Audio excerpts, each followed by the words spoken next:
For more than 40 years, America trusted Judge Greg Mathis as the voice of fairness and second chances.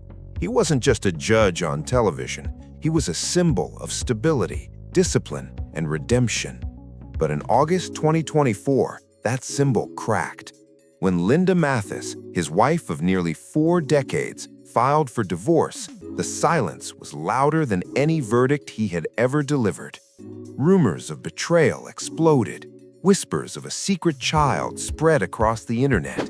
And suddenly, the man who spent a lifetime judging others was standing alone under the harshest spotlight of all. What really happened behind closed doors? And why did everything fall apart so fast? This is the moment Judge Greg Mathis's life changed forever. To understand how everything unraveled, you have to go back long before fame, long before cameras, to a place where survival mattered more than dreams. Greg Mathis was born on April 5, 1960, inside Herman Gardens, a massive public housing project in Detroit. Built in 1942 as housing for war workers, Herman Gardens once represented opportunity. But by the time Greg was old enough to remember, that promise had faded.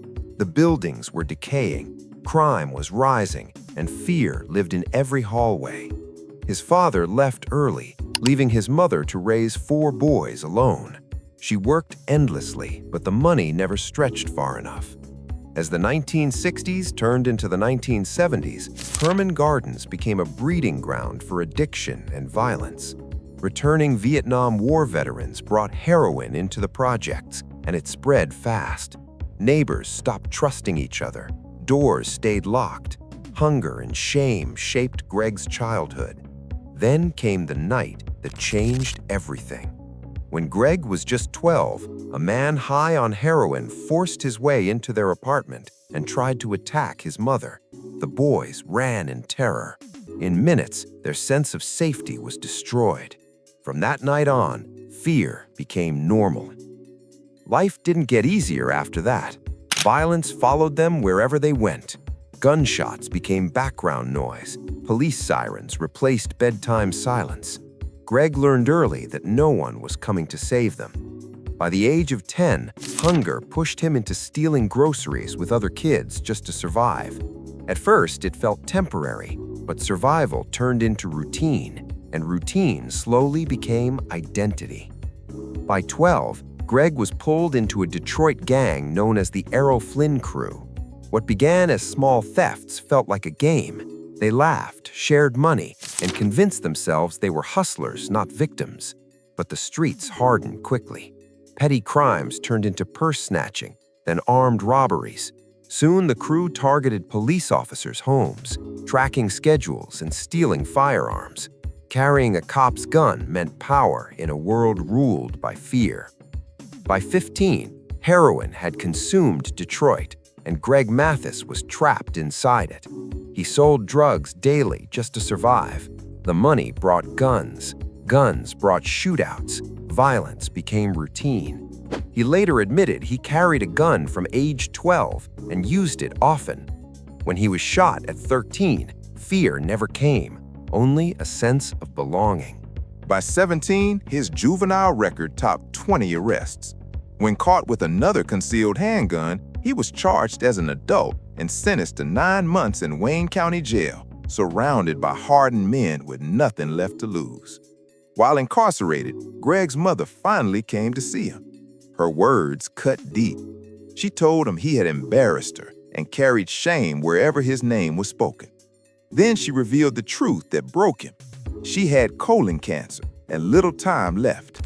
That fear reshaped everything. The judge gave him a choice: remain locked up or earn his GED. Greg chose education.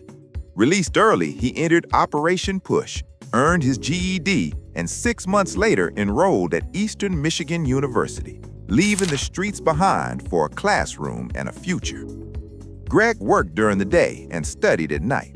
From 1983 to 1987, he attended University of Detroit Mercy School of Law while holding down jobs to survive. When he earned his Juris Doctor degree, It felt like victory. But the system wasn't ready to forget his past. The Michigan bar rejected him once, twice, 3 times. His criminal history overshadowed everything. Statistics were against him, and the rejection letters made it clear that his past still defined him. Instead of giving up, Greg fought back. In 1988, he took his case directly to the Michigan Supreme Court. He brought 5,000 signatures from people who believed in him and affidavits from hundreds of young people he had mentored. He asked the court to see the full picture, not just the boy he once was, but the man he was becoming. That fight planted the seeds for everything that followed. In 1995, after failing the bar exam multiple times, Greg Mathis finally passed, proving that persistence could rewrite any past. That same year, Mayor Dennis Archer appointed him interim judge of Michigan's 36th District Court. At just 35, Greg became the youngest judge in the state's history. The boy who once sat in a jail cell now presided over one. His courtroom reflected his journey. He believed punishment alone could not heal broken communities. Instead of automatic jail time, he dismissed minor drug cases, replaced sentences with community service, and focused on rehabilitation. Within 2 years, recidivism in his district dropped dramatically. In 1999, his life reached a national audience when Judge Mathis, produced by Warner Brothers, premiered on television. His plain talk, humor, and tough love made the show a phenomenon across all 50 states and Canada. Over 24 seasons, it produced nearly 4,000 episodes. By 2018, Greg became the longest-serving Black male courtroom host in television history, second only to Judge Judy, earning multiple NAACP Image Awards and a Daytime Emmy. Behind the scenes, family anchored everything. Greg married Linda Ree in 1985, and together they raised Jade, Kamara, Greg Jr., and Amir. In 2022, their reality series Mathis Family Matters revealed therapy, tension, and growth. When Greg Jr. came out on national television, Greg admitted his deepest pain was knowing his son once felt afraid to be himself. By October 2025, Greg and Linda appeared together on Tamron Hall, holding hands and admitting their mistakes. Greg warned men everywhere not to neglect their wives. Their reconciliation was louder than the scandal. They turned back to faith, mentorship, and healing.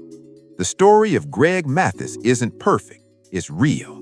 From Herman Gardens to the judge's bench, from prison to prime time, his life proves redemption is a choice made every day.